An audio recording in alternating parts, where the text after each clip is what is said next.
Sejroning nyujur Smart City Koperasi Ring Kabupaten Badung jagi ngemargi yang sistem online. Tetujuan ipun wantah ngukuhang sahenin capang kepercayaan kerama majang koperasi. Kepala Dinas Koperasi UKM dan Perdagangan Kabupaten Badung Ketut Karpiana Masang untuk sistem online mejantan jagi sayandangan reksain penglima koperasi kantor sering aset koperasi. Penerapan untuk sistem online puniki pemerintah dengan nguningin kewenangan koperasi hingga ring modal pengelolaan wiadin SDM. Diasan sejroning nyujur Smart City sistem online katur reksain presiden ngukuhang sahenumbuhang kepercayaan anggota wiadin kerama majang koperasi. Kita akan buatkan sistem online. Apalagi Badung sudah mengarah ke Smart City kan.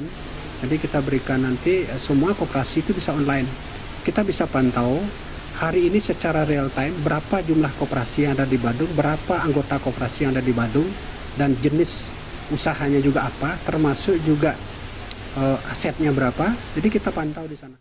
Ketut Karpiana ngawahin ake koperasi ring Badung wenten 3 ngatak langkung kali unit, salah satu selikur sanis sampun enten aktif. Mana enten wenten malih koperasi sanika andegang, pendidikan wiadin pelatihan majang manajer, pengurus, pengawas, wiadin petugas akuntansi koperasi jagi strateg ketinjapan. Supariana Bal TV.